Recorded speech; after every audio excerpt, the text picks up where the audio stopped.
I'm John Carlos D. Boctir, And I am Andrea Rose P. Rosales, bringing you to the most essential and the most effective tips for speech delivery. Here are the 25 tips for the effective speech delivery that will surely lead you to enhance your public speaking skills. Know your audience. In order to craft the language of your speech according to their age, gender, educational attainment, cultural background, needs, and inclinations. Why do we have to know our audience?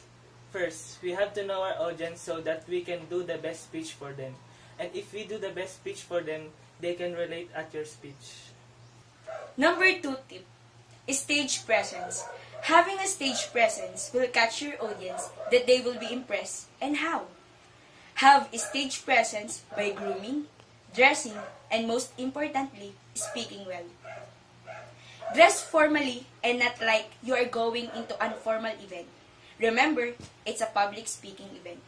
According to Google, they defined that stage presence is the ability to command the attention of a theater audience by the impressiveness of one's manner or appearance.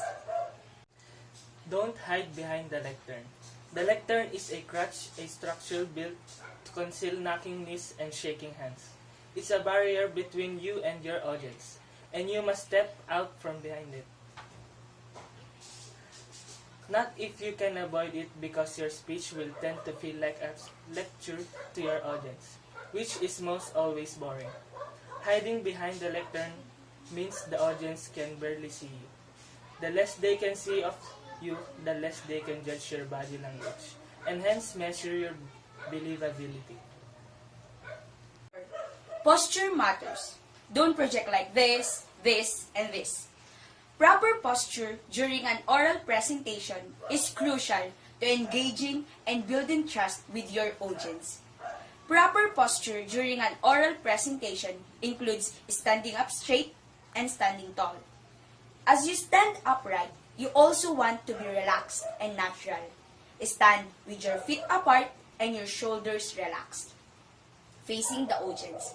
A relaxed, straight posture will convey confidence and authority to your audience. Deliver a performance rather than a speech. A speech is primarily about the words that you speak, but a performance is so much more. Performance is more than the words, so that performance is more convincing than the speech. Number 6, determine your goals as speaker. Why are you delivering this oral presentation? For example, you are being invited by your alumni school to be the guest speaker. So, you will think that you will give motivational speech and not something else. Speak about what you know and care about. Emotion pulls the audience and gets them involved in the process. Emotion makes your audience as the subject, makes them related into your speech. And one of the best ways to convince your audience is to make them as the subject and be related into your speech. Number 8, tell compelling stories. If you tell a story, you're making them active participants in your performance. Stories, brief, relevant stories are a powerful tool. Not only do stories make for more effective, memorable experiences for the audiences, they can also make delivering them easier for you. Use gestures and body movement. Use gestures and body movement to call attention to ideas, to emphasize words, and to drive home a point, among others. Using gestures and body movement can emphasize the words that makes your audience to be convinced. Number 10, free your hands. Somewhere along the way, most of us have been given advice about the public speaking that goes something like this. Don't use your hands too much. Just keep gestures to a minimum so people can focus on your words. Encourage questions from the audience. As you make your speech, the audience members will definitely have some questions for you. Ask questions of your audience is a great way to keep the audience engaged. Number 12, animate your face. The voice will always follow the face. Whatever expression you have on your face, your voice will support. Think about it. You know immediately on the phone how the person is feeling. You can hear sadness or excitement as well as see it. Animate your face as much as possible during your speech. Use the power of eye contact. Eye contact makes a person feel personally engaged in a speech, and engaged listeners are much more likely to be persuaded. When you are afraid to look at one's eye, look at their head. Using eye-to-eye contact proves that you are dedicated and serious to your speech, and if they see this from you, your speech will look so convincing. Number 14. Be engaging. Connect to your audience and keep it lively. 15. Walk. Pent-up energy can be the death of powerful speech. If it helps, feel free to roam the front of the room to expend some of that energy. Number 16. Vary your cadence. With regard to speed, slower is always better than fast. Avoid filler words. One of the biggest complaints audience have of speaker is the overuse of filler words, like and so. Try to moderate use of those words, because using those words means that you are not ready for your speech. Number 18. Practice manipulation of voice. Manipulation of voice can catch your audience attention. Emphasize the highlighted words by having a louder voice.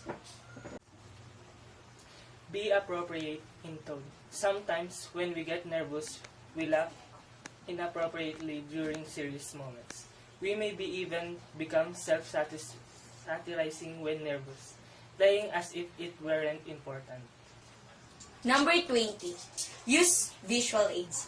Video and sound clips, pictures, tables, charts, graphs, other graphic organizers, slide presentation. Those are the visual aids that can help you in oral presentation. Keep your speech just the right length. A short, sweet speech leaves a greater impression than a long one. Having short but meaningful message is always better than having long narrative speech. Number 22 tip. Include strategic poses.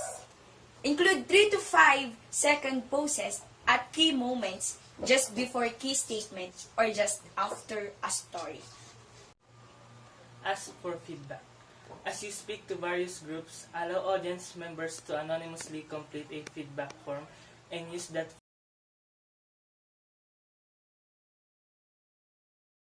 speech. And of course, these feedbacks can help you to improve your speech next time. Number 24. Practice makes perfect. You can practice this skill when you are alone by standing in front of a mirror and going over your statements and movements. Finish with a call to action. Your speech should end with a call to action.